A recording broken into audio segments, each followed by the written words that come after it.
that you were meaning to get in touch with me, but then I heard you were dead. And I also heard that you were a king and various other things. But the fact is, Loki, you and I are not the sort people understand. The sort people fear. Now I got the information that I need, and now I have to break your neck. It's just the way it is. I'm just a messenger.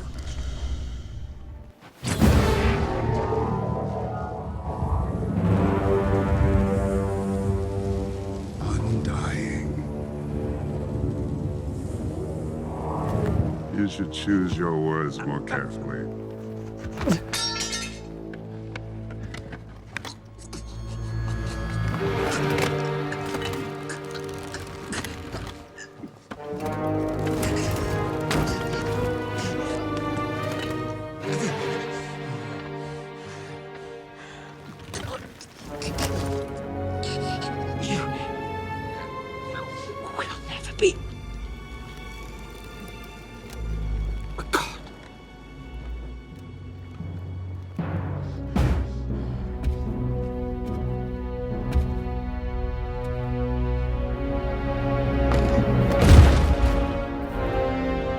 No resurrections this time. Hey everybody, it's Charlie. You guys may have heard about the Infinity War and Avengers 4 producers talking about alternate endings, different versions of scenes. There's this big book coming out in April that's The Art of Infinity War, but they're not releasing it till like right around Avengers 4 drops in theaters because there's a bunch of spoilery things in it. But in one of the excerpts they've released, they talk about deleted scenes and an alternate ending for Loki's character that I'll explain, just because it definitively clarifies what's happening in the theatrical version that we saw. There's a new round of that game giveaway, Spider-Man PS4, Red Dead Redemption, either one. All you have to do to enter is be a subscriber and leave a Marvel-related comment on the video. I'll name a new winner at the end of this.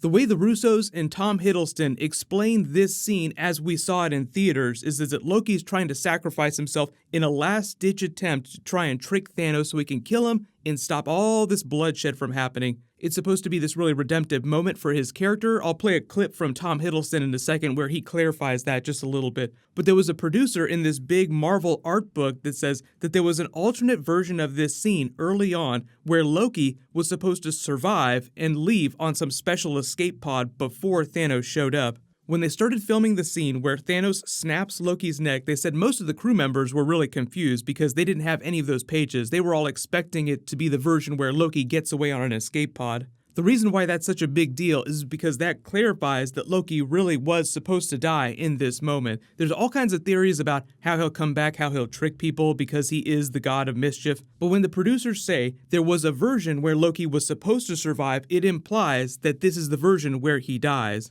More to that fact, this is a clip where Tom Hiddleston talks about why this moment is so important that he sacrificed himself and why it's so important for his redemption. The thing is that he is redeemed. And I found it very touching because Loki as a character has been so broken for so long. And you know, I think the center of him has been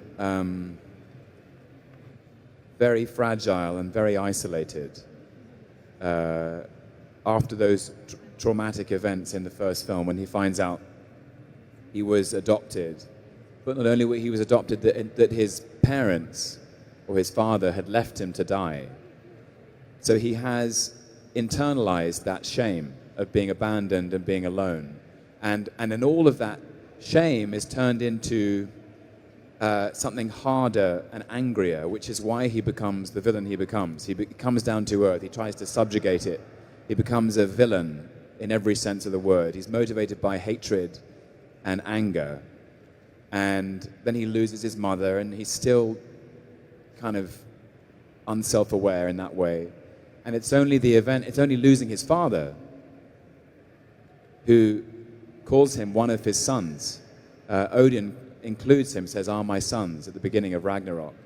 And the chaos of another sibling, Hela turning up, and Thor and Loki have to join forces, and Thor really gets through to Loki in that way. And so to have it all come full circle, and for Loki to call himself an Odin son, to really identify with that, to identify with the strength of his father's love before saving his brother, I found really touching.